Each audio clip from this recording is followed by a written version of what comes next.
Hello students, welcome back to Shubham lecturer channel. तो student, इस video में हम क्लास 12 केमिस्ट्री के चैप्टर 9 से चैप्टर 13 तक जितने भी इम्पॉर्टेंट अतिलघुत्तरीय प्रश्न हैं उनको आंसर के साथ पढ़ेंगे।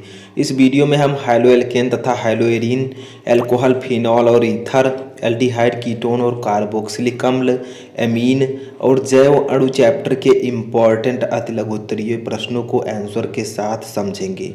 तो कार्बनिक रसायन के सभी इम्पॉर्टेंट अतिलघुत्तरीय प्रश्न को तैयार करने के लिए इस वीडियो को लास्ट तक देखते रहें ताकि आपका कोई भी इम्पॉर्टेंट टॉपिक मिस ना हो। Hello students, welcome back to Shubham lecturer channel.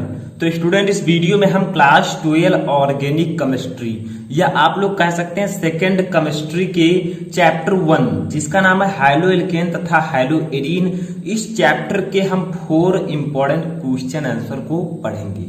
तो स्टूडेंट, ये चैप्टर जो है आपके ऑर्गेनिक केमिस्ट्री का फर्स्ट चैप्टर है, ठीक है। तो अगर आपने हाइलोएल्केन तथा हाइलोएरीन चैप्टर को ऑलरेडी पढ़ रखा है या फिर पढ़ने वाले हैं तो इन 4 क्वेश्चन का आंसर जानना बहुत ही जरूरी है। तो इस वीडियो में मैं जो 4 क्वेश्चन बताऊंगा वो बहुत ही बेसिक क्वेश्चन और बहुत ही इंपॉर्टेंट क्वेश्चन है, ठीक है, और एक ही बार में आपको समझ में आ जाएंगे। इसके लिए आपको क्या करना होगा, वीडियो को लास्ट तक ध्यान से देखना होगा, चाहे आप ये चैप्टर पढ़े हों या फिर ना पढ़े हों, ठीक है, लेकिन इन क्वेश्चन को समझना बहुत ही जरूरी है। जैसा कि आपको पता है कि इंपॉर्टेंट क्वेश्चन आपको पढ़ना ही होता है, ये एक कड़वा सच है। आज नहीं तो कुछ दिन बाद तो आपको पढ़ना होगा। तो चलिए क्यों ना आज ही हम इस चैप्टर के 4 महत्वपूर्ण प्रश्नों को स्टेप बाय स्टेप तैयार कर लेते हैं। तो देखिए, सबसे पहला क्वेश्चन हमारा, इसका पीडीएफ भी मैं आंसर के साथ डिस्क्रिप्शन में दे दूंगा तो आप डाउनलोड कर लीजिएगा, लेकिन पहले क्वेश्चन आंसर को समझते हैं। तो देखिए क्या है फर्स्ट क्वेश्चन, ल्यूकास अभिकर्मक किसे कहते हैं, ठीक है। ल्यूकास अभिकर्मक जो होता है ये आपको अल्कोहल, फिनॉल और ईथर चैप्टर में भी देखने को मिलेगा जो कि सेकंड चैप्टर होगा। तो देखिए ल्यूकास अभिकर्मक हम फिर इन भाई साहब को कहते हैं जो कि बहुत ही छोटा सा आंसर है, ठीक है। सांद्र HCl और प्लस निर्जल, ठीक है, ZnCl2 का मिश्रण जो होता है इसी को हम लोग ल्यूकास अभिकर्मक कहते हैं और इसी की सहायता से ल्यूकास परीक्षण को किया जाता है। ल्यूकास टेस्ट या ल्यूकास परीक्षण क्या होता है मैं ऑलरेडी आपको बता चुका हूं, पूरे प्लेलिस्ट का लिंक मैं डिस्क्रिप्शन में दे दूंगा। आप ऑर्गेनिक केमिस्ट्री के सभी वीडियो वहां से देख सकते हैं, ठीक है। तो सांद्र HCl यानी कि सांद्र हाइड्रोक्लोरिक अम्ल और निर्जल ZnCl2 यानी कि जिंक क्लोराइड का मिश्रण जो होता है वो ल्यूकास अभिकर्मक कहलाता है, ठीक है। देखिए कितना इजी है, एक बार में आपको अच्छे से समझ में आ जाएगा, ठीक है। सिर्फ 2 चीजें आपको यहाँ पर याद करनी है, एक तो ये कि सांद्र HCl और निर्जल ZnCl2 का मिश्रण, बस यही है ल्यूकास अभिकर्मक, ठीक है। समझ में आ गया। वीडियो को देखने के बाद आप ये जरूर बताइएगा कि कितने क्वेश्चन आपको समझ में आ चुके हैं। इसके बाद में हमारा सेकेंड क्वेश्चन आता है कि ट्राइक्लोरोमेथेन को गहरी रंगीन बोतलों में संग्रहित करते हैं क्यों।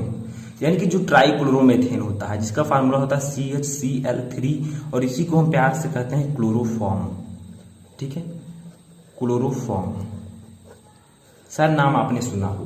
क्लोरोफॉर्म के बारे में मैं एक बहुत ही अच्छा और बड़ा वीडियो बना चुका हूं तो उसको भी आप नीचे जाकर देख सकते हैं कि क्लोरोफॉर्म क्या होता है, कैसे होता है, इसके गुण क्या होते हैं, ठीक है, इसे सूंघने पर क्या होता है। तो देखिए ट्राइक्लोरोमेथेन को गहरी रंगीन बोतलों में क्यों रखते हैं, क्या कारण है कि हम क्लोरोफॉर्म को बोतल में रखते हैं, ठीक है। तो ये बहुत ही इजी कारण है, क्योंकि जो ट्राइक्लोरोमेथेन है, ट्राइक्लोरोमेथेन, ठीक है, साथ में आप लिखिएगा या फिर पीडीएफ से भी आप तैयार कर सकते हैं, या क्लोरोफॉर्म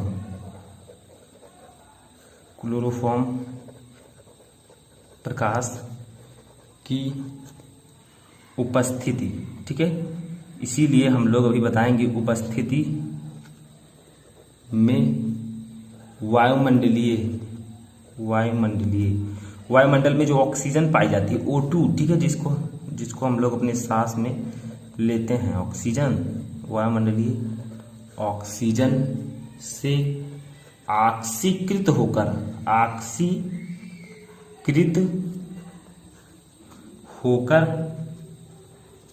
एक अत्यधिक विषैली गैस, ठीक है, बहुत ही ज्यादा विषैली जो होती है एक गैस विषैली गैस, ठीक है, क्या है, फास्जीन। फास्फीन और फास्जीन में अंतर है, ठीक है। फास्फीन का फार्मूला होता है COCl2 और जो फास्फीन होता है उसका फार्मूला होता है PH3, ठीक है।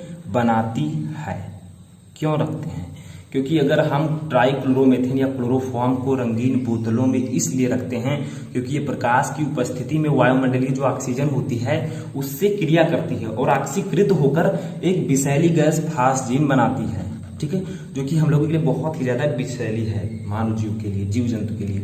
तो इसीलिए हम लोग CHCl3 को, क्लोरोफॉर्म को गहरी रंगीन बोतलों में रखते हैं। और भी हम क्लोरोफॉर्म को जो है काले कागज में लपेट कर, ये सब आप 1% C2H5OH की कुछ बूंद मिलाकर रख सकते हैं, लेकिन क्वेश्चन पूछा गया है कि इसे गहरी रंगीन बोतलों में क्यों रखते हैं।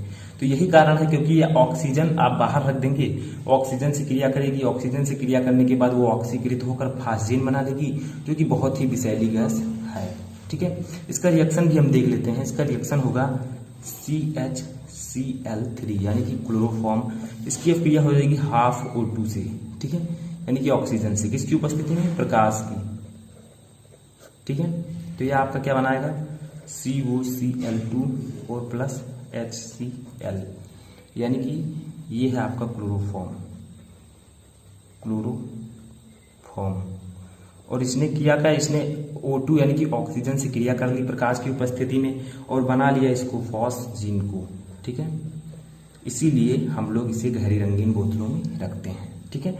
रिएक्शन बैलेंस है, जैसे CHCl कितने कार्बन है, एक बैलेंस करना आपको पता होगा, मैंने भी बताया है, ठीक है। H कितने हैं, एक है, Cl3 है तो Cl2 यहाँ से, Cl यहाँ पे, ठीक है, Cl3 हो गया, हाफ O2 का मतलब O, तो वो यहाँ पर हो गया, ठीक है। तो ये आपका हो चुका है। इसके बाद में हमारा थर्ड क्वेश्चन है, बहुत ही सिंपल क्वेश्चन है और इम्पोर्टेंट भी है, ठीक है। देखिए क्वेश्चन क्या है कि फ्रैंकलैंड अभिक्रिया का रासायनिक समीकरण दीजिए। एक अभिक्रिया होता है फ्रैंकलैंड अभिक्रिया, जिसका रासायनिक समीकरण आपको देना है। तो CH3CH2I, ठीक है, इसे हम कहते हैं एथिल आयोडाइड। देखिए एक कार्बन है मेथिल, दो कार्बन है एथिल, तो एथिल आयोडाइड की जब हम जिंक से अभिक्रिया कराते हैं, ठीक है, तो आपका ये बनता है, क्या बनता है, CH3CH2CH2CH3, ठीक है, और प्लस ये 3 है, ठीक है, ZnI2। तो ये आपका बनता है, यानी कि जब हम एथिल आयोडाइड की क्रिया जिंक से कराते हैं तो आपका ये मेथ प्रोब्यूट, ठीक है, ब्यूटेन बनता है और ZnI2 यानी कि जिंक आयोडाइड बनता है। इसी को हम कहते हैं फ्रैंकलैंड अपक्रिया। बट अभी बैलेंस आपका रिएक्शन जो है, रिएक्शन बैलेंस नहीं है। क्यों? क्योंकि यहाँ पर CH3CH2 कितने कार्बन है, 1 2, यहाँ पर कितने कार्बन है, 1 2 3 4, यानी कि आगे आपको लगाना होगा 2। तो देखिए 4 कार्बन हो गए हाइड्रोजन, 3 का 2 से गुणा 6, 2 का 2 से गुणा 6 4 10, ठीक है। यहाँ पर 3 2 5 2 7 3 10, समझ में आ रहा है। Zn कितना है, 1 है, यहाँ पर भी 1 है। I कितना है, 1 है, लेकिन यहाँ से 2 से गुणा हो जाएगा क्योंकि इसके 2 मॉलिक्यूल हैं, ठीक है। तो I2, तो ये आपका एक बैलेंस रिएक्शन है, इसको हम कहेंगे एथिल आयोडाइड, ठीक है, एथिल आयोडाइड, ठीक है। जब एथिल आयोडाइड की क्रिया हम जिंक से कराते हैं तो ब्यूटेन और Zn यानी कि जिंक आयोडाइड बनता है। इसी अपक्रिया को कहते हैं हम फ्रैंकलैंड अपक्रिया, ठीक है। इसके बाद में हमारा लास्ट क्वेश्चन आता है। तो स्टूडेंट हमारा अगला क्वेश्चन है कि वुड्स अपक्रिया का रासायनिक समीकरण लिखिए। अपक्रिया जो है वुड्स अपक्रिया, कैनिजारो अपक्रिया, जो बहुत सारी अपक्रियाएं, लगभग मैंने 18 अपक्रियाएं आपके इसमें हैं, ठीक है, 18 और भी हो सकती हैं। तो इन सभी अपक्रियाओं को मैं एक प्लेलिस्ट में रख चुका हूँ। उस प्लेलिस्ट का नाम है उस प्लेलिस्ट का नाम है important name reaction playlist Shubham lecturer. तो आप सर्च करके जाकर देख सकते हैं या फिर प्लेलिस्ट में जाकर देख सकते हैं। लिंक भी मैं डिस्क्रिप्शन में दे दूंगा, वहां से जाकर आप सभी अपक्रियाओं को आसानी से पढ़ सकते हैं, ठीक है। तो उस अपक्रिया का रासायनिक समीकरण लिखिए। तो क्या होता है इसका रासायनिक समीकरण, तो जब, ठीक है, ये क्या है आपका RR प्लस 2, तो सॉरी इस प्रकार से नहीं रहता, थोड़ा सा आपको डिफरेंस करना है। उस अपक्रिया का रासायनिक समीकरण केवल आपको देना है, ठीक है। तो ये होता है 2RX, यानी कि जब एल्किल हैलाइड, RX क्या है, एल्किल हैलाइड, R एल्किल है, X हैलाइड है, ठीक है। इसको आप डीपली भी समझ सकते हैं।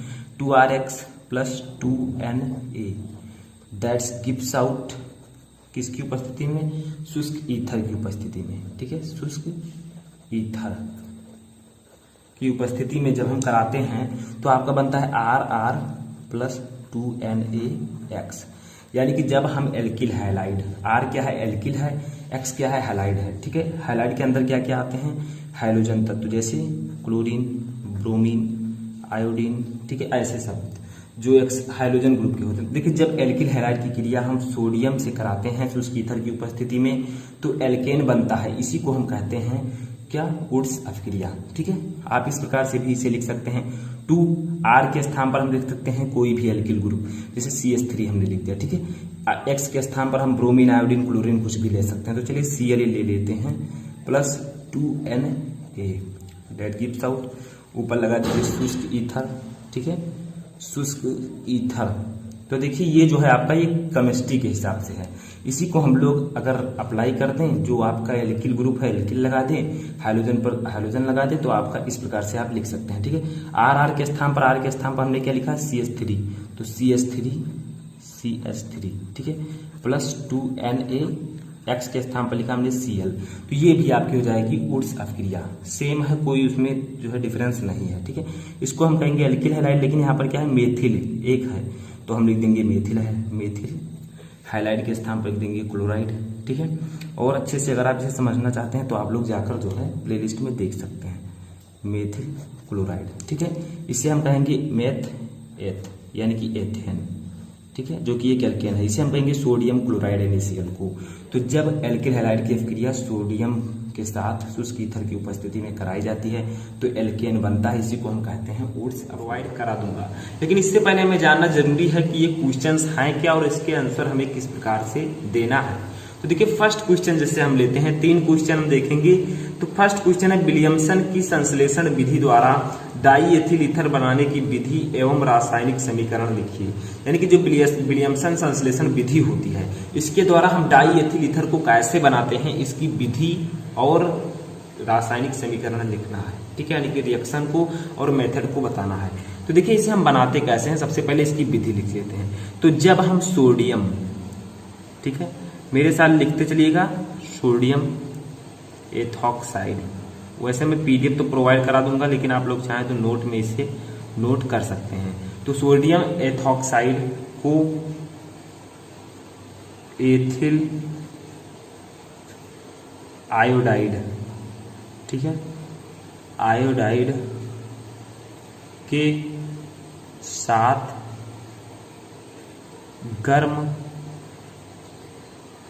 करने पर डाई एथिल ईथर बनता है और इसी को हम लोग कहते हैं विलियमसन संश्लेषण विधि। यानी कि जब सोडियम एथॉक्साइड को एथिल आयोडाइड के साथ गर्म किया जाता है तो डाई एथिल ईथर हमें प्राप्त होता है। इसी अभिक्रिया को कहते हैं विलियमसन संश्लेषण अभिक्रिया या फिर विलियमसन संश्लेषण विधि, ठीक है। जैसा कि आपको पता है कि कार्बनिक रसायन में जो अभिक्रियाएं हैं उनको आपको पढ़ना होगा, जैसे बहुत सारी अभिक्रियाएं, वुड्स अभिक्रिया, कैनिजारो अभिक्रिया, ऐसी बहुत सारी अभिक्रियाएं, स्मिथ अभिक्रिया, ठीक है, वो ऐसे ये भी है। तो देखिए इसकी रिएक्शन को हम समझ लेते हैं। तो अभिक्रिया का एक प्लेलिस्ट मैंने बनाया है, 18 अभिक्रियाएं हैं जिनको मैंने आपको ऑलरेडी पढ़ा दिया है, तो उसका लिंक मैं डिस्क्रिप्शन में दे दूंगा, आप चाहे तो सभी अभिक्रियाओं को पढ़ सकते हैं, ठीक है। तो देखिए ये आपका जो है रिएक्शन कैसे रहेगा, ठीक है। तो रिएक्शन में सबसे पहले हमें लेना है सोडियम एथॉक्साइड, इसका फार्मूला होता है C2H5O Na, ये होता है सोडियम एथॉक्साइड, ठीक है। अभी हम नाम भी लिखेंगे इसका, और इसके साथ हमें गर्म करना है एथिल आयोडाइड को, C2H5I, यानी कि C2 है, कार्बन 2 है तो एथिल, ठीक है, अगर एक होता तो मेथिल, तो एथिल आयोडाइड का फार्मूला ये होगा। इसे हमें करना क्या है, इसे हमें कर देना है गर्म। गर्म का फाइन हम इस प्रकार से बनाते हैं, तो गर्म करना है, ठीक है। बन क्या जाएगा C2H5O C2H5, अभी मैं बताऊंगा कैसे बना, ठीक है, और प्लस NaI। देखिए हमने लिया था सोडियम एथॉक्साइड जिसका नाम है C2H5ONa, इसकी अभिक्रिया हमने C2H5I यानी कि एथिल आयोडाइड से कराई, ठीक है। तो बना क्या, डाई एथिल ईथर और सोडियम आयोडाइड। कैसे, देखिए C2H5 यहाँ पर है, C2H5 यहाँ पर है, बैलेंस पहले देखिए रिएक्शन है या नहीं दोनों साइड में। उसके बाद में C2H5 यहाँ पर है, C2H5 यहाँ पर है, ठीक है, इतना हो गया। O यहाँ पर है, वो यहाँ पर है, हो गया। Na यहाँ पर है और I यहाँ पर भी NaI, यानी कि रिएक्शन जो है बैलेंस है। इसका नामकरण कर देते हैं, इसका नाम है सोडियम एथॉक्साइड, सोडियम एथॉक्साइड, ठीक है। इनका नाम है एथिल आयोडाइड, एथिल आयोडाइड। एक बार रिएक्शन को आप 2-3 बार कॉपी में लिख लेंगे, आपको अच्छे से समझ में आ जाएगा, हमेशा के लिए याद हो जाएगा, ठीक है। लेकिन आज ही उसके बाद में डाई एथिल ईथर, पढ़ने के जस्ट बाद आपको लिख लेना है डाई एथिल ईथर, और इनका नाम मैं बता दूं, इनका नाम है सोडियम आयोडाइड, ठीक है, समझ लीजिएगा। तो ये आपकी विलियमसन संश्लेषण विधि होती है। अब देखिए आपका 2 चीज यहाँ पर क्लियर हो गया। एक तो अगर इस प्रकार का क्वेश्चन आएगा तो आप आसानी से कर लेंगे, दूसरा आपका विलियमसन संश्लेषण अब क्रिया भी कंप्लीट हो गया। इसके बाद में हमारा सेकेंड क्वेश्चन यहाँ पर आता है जो कि इंपॉर्टेंट है, ठीक है। वो है कि एथेनॉल के उपयोग लिखिए, यानी कि जो एथिल एल्कोहल होता है जिसका फार्मूला होता है C2H5OH, इसका फार्मूला होता है C2H5OH, इसे हम एथिल अल्कोहल भी कहते हैं, IUPAC नाम है एथेनॉल। इसके उपयोग क्या है, इसे यूज कैसे करते हैं? तो देखिए स्टूडेंट, इसके यूजेस कौन कौन से हैं, ठीक है। तो फर्स्ट यूज इसका है मेथिलिट स्पिरिट बनाने में, मेथिलिट, ठीक है, स्पिरिट बनाने में फर्स्ट यूज है मेथिलिट स्पिरिट बनाने में। सेकेंड यूज हम यहां पर लिख सकते हैं पेंट, ठीक है, वार्निश, उसके बाद में गोंद, सल्फर, ठीक है, आयोडीन, आयोडीन आदि के विलायक के रूप में, ठीक है, विलयन के रूप में समझ में आया। तो इस प्रकार से एथेनॉल का उपयोग, एथिल अल्कोहल का उपयोग किया जाता है। तो ये 2 उपयोग आप लोग याद रखिएगा, बहुत ही इंपॉर्टेंट है, ठीक है। आगे देखिए हमारा तीसरा और लास्ट क्वेश्चन आता है, थोड़ा सा इसमें जो है ये क्वेश्चन क्या है, देखिए प्रयोगशाला में फिनॉल बनाने की विधि का रासायनिक समीकरण लिखिए। देखिए जो आपका फिनॉल है C6H5, ठीक है, OH, ये फिनॉल जो है ये इस चैप्टर में बहुत ही इंपॉर्टेंट है। चैप्टर का नाम ही है अल्कोहल, फिनॉल और ईथर। तो ये है आपका फिनॉल, इस प्रकार से भी हम इसे बना सकते हैं, बेंजीन रिंग में OH ऊपर लगा दें बस, ठीक है। तो ये सब आपका फिनॉल होता है। पूछा जा रहा है कि प्रयोगशाला में फिनॉल बनाने की विधि का रासायनिक समीकरण लिखिए। तो प्रयोगशाला में फिनॉल बनाया कैसे जाता है, पहले विधि लिख लेते हैं। तो प्रयोगशाला में, ठीक है, प्रयोगशाला में फिनॉल बेंजीन डाईएजोनियम, ठीक है, ये एक लवण है जिसका नाम है बेंजीन डाईएजोनियम क्लोराइड, ठीक है, बेंजीन डाईएजोनियम क्लोराइड, ठीक है। और के जलीय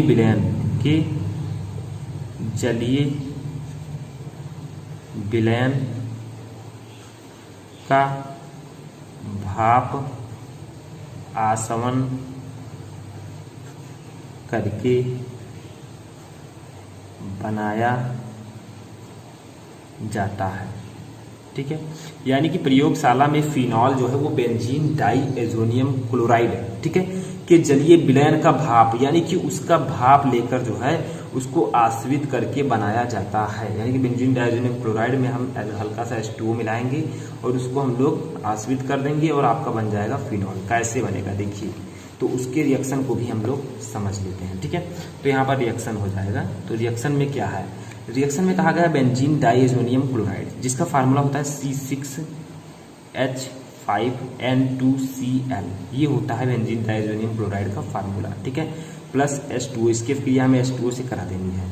अब बनेगा क्या, सिंपली आपका यहाँ पर बन जाएगा C6H5, यहाँ से निकल जाएगा तो C6H5, ठीक है, O और H यहाँ से निकल जाएगा तो OH प्लस N2 हमारा ऐसे रहेगा N2, और यहाँ से जब OH एक H निकल गया तो एक H और Cl मिलकर बना लेंगे HCl, ठीक है। यानी कि सिंपली अगर देखा जाए तो इसका नाम है बेंजीन डाईएजोनियम क्लोराइड, लिख देते हैं बेंजीन डाईएजोनियम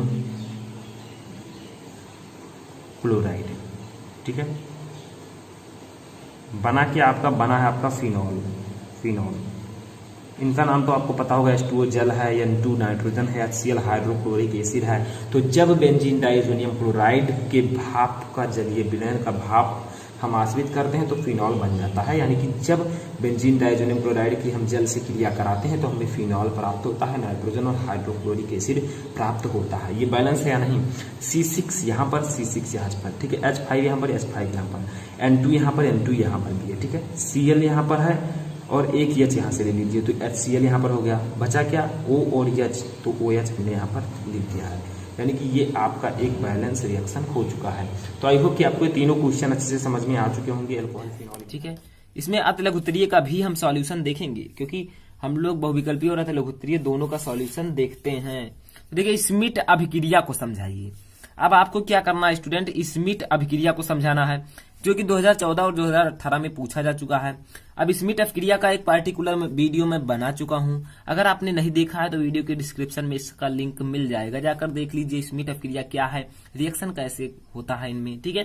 तो ये सब आप लोग जाकर डिस्क्रिप्शन में देख सकते हैं। तो देखिए, स्मिट अभिक्रिया में आपको यहाँ पर रिएक्शन बता देता हूं कि कौन सा रिएक्शन होता है स्मिट अभिक्रिया में। तो स्मिट अभिक्रिया में मैंने बच्चों आपको बताया था कि यहां पर क्या होता है, RCOOH अर्थात कार्बोक्सिलिक अम्ल है ये, ठीक है। जब N3H क्या है बच्चों? हाइड्रोजोइक अम्ल के साथ क्रिया करता है और किसकी उपस्थिति में क्रिया करता है? तो वो है सांद्र H2SO4, सांद्र H2SO4 की उपस्थिति में जब ये अभिक्रिया करता है तो कुछ बनाता होगा। क्या बनाता है स्टूडेंट? तो देखिए क्या बनाता है, RCOOH है, ठीक है। तो R यहां से हम ले लेते हैं एक, और क्या ले लेते हैं?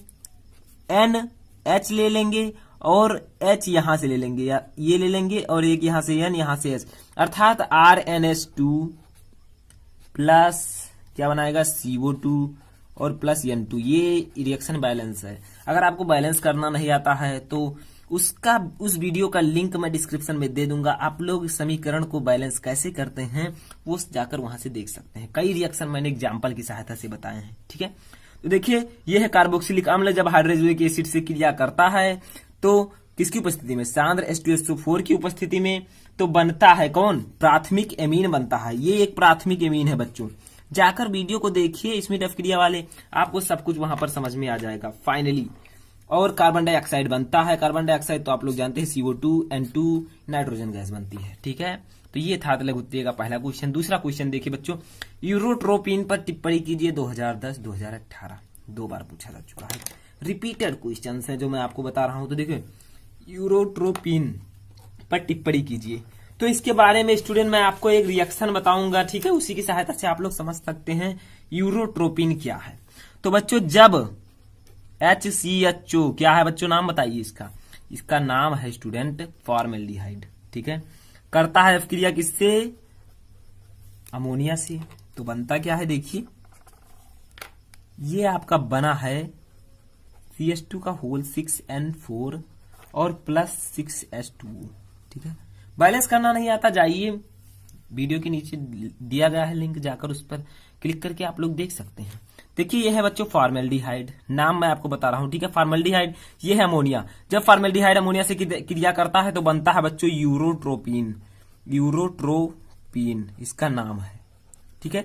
या फिर इसका एक नाम और आप याद रखिएगा बच्चों, हेक्सामेथिलीन टेट्राएमीन। देखिए, हेक्सा है, मेथिलीन है, टेट्रा 4 है तो टेट्राएमीन, ठीक है। तो इसका एक नाम और होता है हेक्सामेथिलीन टेट्राएमीन, और जल बनता है। अर्थात कोई पूछे यूरोट्रोपिन पर टिप्पणी कीजिए तो आप लोग कह सकते हैं बच्चों कि जब फॉर्मेल्डिहाइड अमोनिया से क्रिया करता है तो यूरोट्रोपिन बनता है। बस यूरोट्रोपिन हो गया, और क्या आपको इसमें कुछ भी नहीं बताना है, ठीक है। आप ऐसे भी कह सकते हैं कि जब फॉर्मेल्डिहाइड के 6 मॉलिक्यूल और अमोनिया के 4 मॉलिक्यूल आपस में क्रिया करते हैं तो यूरोट्रोपिन और जल के 6 अणु बनते हैं, ठीक है। तो अतिलघुत्तरीय क्वेश्चंस को भी हम लोग यहाँ पर क्लियर करेंगे। तो सबसे पहला क्वेश्चन क्या है स्टूडेंट? नाइट्रोबेंजीन बनाने की एक विधि लिखिए। ये फर्स्ट क्वेश्चन है अतिलघु उत्तरीय प्रश्न का, ठीक है। तो नाइट्रोबेंजीन बनाने की एक विधि हमको लिखना है। तो चलिए हम लोग इसका एक रासायनिक समीकरण देख लेते हैं। तो देखिए, C6H6 ये क्या है? ये बेंजीन, ठीक है, और प्लस HNO3 नाइट्रिक एसिड। अब जब हम इन दोनों की रिएक्शन कराते हैं किसकी उपस्थिति में? H2SO4 की उपस्थिति में, ठीक है, सांद्र H2SO4 सल्फ्यूरिक अम्ल की उपस्थिति में और 50 से 60 डिग्री सेल्सियस पर, ठीक है। तो बनता क्या है, तो आपका जो प्रोडक्ट बनता है वो C6H5NO2 और प्लस H2O। अब ये रिएक्शन आपका बैलेंस है C6H5, ठीक है, और NO2 और प्लस H2O। तो ये आपका एक बैलेंस रिएक्शन है। तो नाइट्रोबेंजीन बनाने की एक विधि है, जब बेंजीन को नाइट्रिक एसिड के साथ सांद्र सल्फ्यूरिक अम्ल की उपस्थिति में गर्म किया जाता है 50 से 60 डिग्री सेल्सियस पर, तो क्या बनता है स्टूडेंट, नाइट्रोबेंजीन बनता है। ये आपका नाइट्रोबेंजीन है और प्लस H2O जल बनता है। अब चलिए अपना दूसरा क्वेश्चन अति लघु उत्तरीय में देखते हैं, जो कि इंपॉर्टेंट है। तो ये है स्टूडेंट आपका दूसरा क्वेश्चन अति लघु उत्तरीय प्रश्न का। ये है बच्चों, एमिनो के क्वथनांक संगत एल्केनो से उच्च होते हैं, क्यों? अर्थात जो एमीन होते हैं इनके क्वथनांक एल्केनो से उच्च क्यों होते हैं। तो स्टूडेंट दूसरा क्वेश्चन है हमारा अति लघु उत्तरीय में कि एमीनो के क्वथनांक संगत एल्केनो से उच्च क्यों होते हैं। तो स्टूडेंट एमीन के क्वथनांक संगत एल्केनो से उच्च इसलिए होते हैं क्योंकि एमीनो में स्टूडेंट हाइड्रोजन बंध पाया जाता है, ठीक है, हाइड्रोजन बंध एमीनो में पाया जाता है। और अगर हम बात करें एल्केनो की, तो एल्केनो में स्टूडेंट दुर्बल वांडर वाल्स बल पाया जाता है, ठीक है, वांडर वाल्स बल। तो हाइड्रोजन बंध जो होता है स्टूडेंट, ये वांडर वाल्स बल से जो होता है अधिक शक्तिशाली होता है। तो एमिनो के क्वथनांक, अर्थात जब आप एमिनो को गर्म करेंगे तो इसके बॉन्ड जो है बहुत मजबूती से बंधे होते हैं, तो इसे ज्यादा हीट की आवश्यकता होगी, ठीक है। और वांडर वाल्स बल पाया जाता है एल्केनो में, अगर इसे गर्म करेंगे तो ये जल्दी इसके बॉन्ड टूट जाएंगे। तो इसीलिए जो होता है एमिनो के क्वथनांक एल्केनो से उच्च होते हैं, क्योंकि एमीन में हाइड्रोजन बंध पाया जाता है। ये आपको याद रखना है। अब हम लोग देखेंगे स्टूडेंट अति लघु उत्तरीय प्रश्न। तो अति लघु उत्तरीय प्रश्न भी मैंने यहाँ पर लिख रखे हैं आपके लिए ऑलरेडी, तो इसका भी मैं आपको सॉल्यूशन बताऊंगा। सबसे पहले देखिए मौलिक परीक्षण क्या है, ठीक है। तो मौलिक परीक्षण आपके बोर्ड एग्जाम में 3 बार पूछा जा चुका है। तो मौलिक परीक्षण बच्चों कार्बोहाइड्रेट पर होने वाला एक परीक्षण है, ठीक है। जो मौलिक परीक्षण है इसमें एक परख नली में जो है ग्लूकोज क्या बच्चों, C6H12O6, ठीक है, के जलीय विलयन को जब 2 मिली अल्फा नाइफ्थॉल के अल्कोहलीय विलयन में मिलाते हैं तो H2SO4 को डालने पर 2 ध्रुव यानी कि बैगनी रंग के वलय उसमें बन जाते हैं। तो इसे हम लोग कहते हैं मौलिक परीक्षण। तो इसे आप लोग समझ लीजिएगा, ठीक है, ये इंपॉर्टेंट भी है, 3 बार पूछा जा चुका है। चलिए देखते हैं अपना सेकेंड क्वेश्चन। तो इन दोनों क्वेश्चन का मैं आपको अच्छे से आंसर भी दूंगा। तो देखिए क्या है, प्रोटीन के मुख्य स्रोत क्या हैं, इनमें पाए जाने वाले विभिन्न तत्वों के नाम लिखिए। अगर बात किया जाए कि कितनी बार पूछा जा चुका है, तो 9, 10, 11, 13, 15, 18 में पूछा जा चुका है। तो चलिए इसको हम देखते हैं, इसका सॉल्यूशन देखते हैं क्या होगा, ठीक है। तो बच्चों प्रोटीन के मुख्य स्रोत क्या है, तो हम यहां पर आपको बताएंगे, ठीक है। तो देखिए प्रोटीन का मुख्य स्रोत ऊपर मैंने लिखा है, ठीक है, और मुख्य तत्व इसमें जो पाए जाते हैं उसका भी नाम बताऊंगा। तो मुख्य स्रोत तो आपको पता होगा, दूध है, ठीक है, अंडा है, दालें हैं, इन सब में जो है प्रोटीन ज्यादातर मात्रा में पाई जाती है। दालें हैं, मछली मांस है, ठीक है, मछली आदि, इन सब में जो है स्टूडेंट प्रोटीन काफी अधिक मात्रा में पाए जाते हैं, सभी को पता होगा। लेकिन मुख्य तत्व क्या पाया जाता है प्रोटीन में, ठीक है। तो प्रोटीन अनेक बच्चों एमिनो अम्लों से मिलकर बना होता है। तो एमिनो अम्ल में बच्चों carbon, hydrogen, nitrogen, oxygen, sulphur, ठीक है, ये सब पाए जाते हैं स्टूडेंट। ये सब इसके मुख्य तत्व हैं। तो अगर आपसे कोई पूछे बच्चों की प्रोटीन के मुख्य स्रोत क्या है, तो दूध, अंडा, दालें, मछली, ये सब हैं। मुख्य तत्व कौन कौन से इसमें पाए जाते हैं एलिमेंट, तो carbon, hydrogen, nitrogen, oxygen, sulphur, ठीक है, इतने आपके हैं।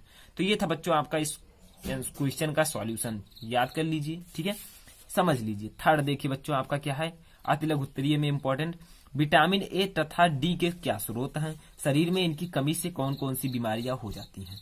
विटामिन ए और डी के स्रोत क्या है, यानी कि कौन कौन से ऐसी वस्तुएं हैं जिनमें विटामिन पाई जाती है, ठीक है, फल कौन से ऐसे हैं, ठीक है। तो शरीर में इनकी कमी से कौन सी बीमारियां हो सकती हैं, तो इसको भी समझिए बच्चों। तो सबसे पहले देखिए विटामिन ए के स्रोत क्या क्या हैं। तो विटामिन ए के स्रोत हैं बच्चों दूध, मछली का तेल, ठीक है। तो ऐसे आप लोग समझिए, और मैं आपको बता दे रहा हूं, आप लोग ऐसे भी समझ सकते हैं, ठीक है। गाजर और भी है, टमाटर है, पपीता है, पालक है, ठीक है। तो ये सब हैं। अब देखिए बच्चों, विटामिन डी के स्रोत क्या हैं, तो इसको भी समझ लीजिए। विटामिन डी, तो विटामिन डी का जो मुख्य स्रोत है बच्चों सूर्य का प्रकाश है, सूर्य का प्रकाश, ठीक है। मक्खन है, उसके बाद में बच्चों घी है, ठीक है। और अंडे हैं, मछली का तेल है। तो ये सब है विटामिन डी के स्रोत। तो स्रोत तो आई होप कि आपको समझ में आ चुके होंगे कि विटामिन ए का स्रोत क्या होता है, किसमें किसमें विटामिन ए पाया जाता है। तो दूध, मछली का तेल, गाजर, ठीक है। और भी मैंने आपको बताया पालक, पपीता, टमाटर। और विटामिन डी किसमें किसमें, सूर्य के प्रकाश में, मक्खन में, घी में, ठीक है। और अंडे में, मछली का तेल में, इस सब में विटामिन डी पाया जाता है। अब देखिए आगे, विटामिन ए की कमी से रोग कौन सा होता है, तो ये मैं आपको ऑलरेडी बता चुका हूं और आप लोग जानते भी होंगे। इसका ट्रिक भी मैंने बताया है, ठीक है। कैसे याद करें विटामिन से होने वाले रोगों के नाम, ये उसको भी जाकर देख लीजिए। तो विटामिन ए की कमी से रतौंधी हो जाता है। और विटामिन डी की कमी से क्या होता है, ठीक है। तो विटामिन डी की कमी से रिकेट्स हो जाता है, रिकेट्स नामक रोग हो जाता है। तो ये इतना आप लोग याद रखिएगा, क्वेश्चन में आपके यही पूछा गया है। तो विटामिन की कमी, विटामिन डी की अगर कमी हो जाए तो हड्डियां जो होती हैं लचीली और टेढ़ी मेढ़ी हो जाती हैं, जिससे रिकेट्स हो जाता है, ठीक है। इसकी कमी से दांत भी कमजोर हो जाते हैं। तो ये इतना आप लोग याद कर लीजिए, इसको आप लोग स्क्रीनशॉट ले लीजिए ताकि आप लोगों के समझ में इतना आ सके अच्छे से। चलिए आगे बढ़ते हैं हम लोग। तो देखिए ये दो क्वेश्चन जो है इनके तो मैंने आंसर आपको बिल्कुल क्लियर करा दिए, इसको भी आप लोग समझ लीजिएगा। ये कार्बोहाइड्रेट में पाया जाने वाला परीक्षण है। ये थे तलगुत्तरीय क्वेश्चन जो कि मैंने आपको इस वीडियो में 3 बताए, ठीक है।